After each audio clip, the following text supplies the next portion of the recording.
നടിയെ ആക്രമിച്ച കേസിൽ പ്രതി ദിലീപിന് ഹൈക്കോടതിയിൽ നിന്ന് വീണ്ടും തിരിച്ചടി. വസ്തുതാന്വേഷണ റിപ്പോർട്ടിലെ മൊഴിപ്പകർപ്പ് അതിജീവിതയ്ക്ക് നൽകാൻ നിർദ്ദേശിച്ച സിംഗിൾ ബെഞ്ച് ഉത്തരവ് ചോദ്യം ചെയ്തുള്ള ദിലീപിന്റെ അപ്പീൽ ഡിവിഷൻ ബെഞ്ച് തള്ളി. തീർപ്പാക്കിയ ഹർജിയിൽ പുതിയ ആവശ്യങ്ങൾ പരിഗണിക്കുന്നത് സുപ്രീംകോടതി വിധിയുടെ ലംഘനമാണെന്നായിരുന്നു ദിലീപിന്റെ വാദം. വസ്തുതാന്വേഷണ റിപ്പോർട്ടിൽ ഉൾപ്പെടുന്ന മൊഴിപ്പകർപ്പുകൾ അതിജീവിതയ്ക്ക് നൽകാൻ സിംഗിൾ ബെഞ്ച് ഉത്തരവിട്ടപ്പോൾ എതിർകക്ഷിയായി തന്റെ വാദം രേഖപ്പെടുത്തിയില്ലെന്നാണ് ദിലീപിന്റെ ആരോപണം. തീർപ്പാക്കിയ ഹർജിയിൽ പുതിയ ആവശ്യങ്ങൾ പരിഗണിക്കുന്നത് സുപ്രീംകോടതി വിധിയുടെ ലംഘനമാണെന്നും അതിനാൽ അതിജീവിതയ്ക്ക് മൊഴിപ്പകർപ്പ് നൽകാൻ ഉത്തരവിട്ട സിംഗിൾ ബെഞ്ച് തീരുമാനം റദ്ദാക്കണമെന്നും ദിലീപ് ആവശ്യപ്പെട്ടിരുന്നു. ഈ ആവശ്യമാണ് ജസ്റ്റിസുമാരായ എം നഗരേഷും പി എം മനോജും ഉൾപ്പെട്ട അവധിക്കാല ബെഞ്ച് തള്ളിയത്.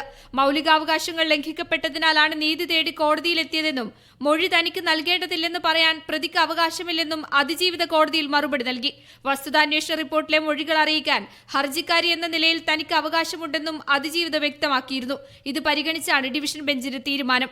നടിയെ ആക്രമിക്കപ്പെട്ട ദൃശ്യങ്ങൾ ഉൾപ്പെടുന്ന മെമ്മറി കാർഡ് 3 തവണ അനധികൃതമായി തുറന്നു പരിശോധിച്ചെന്ന ജില്ലാ ജഡ്ജി നടത്തിയ അന്വേഷണത്തിൽ കണ്ടെത്തിയിരുന്നു. ഈ വസ്തുതാന്വേഷണ റിപ്പോർട്ടിലെ മൊഴിപ്പകർപ്പ് അതിജീവിതയ്ക്ക് നൽകാനായിരുന്നു സിംഗിൾ ബെഞ്ച് ഉത്തരവ്. മീഡിയ 1 കൊച്ചി.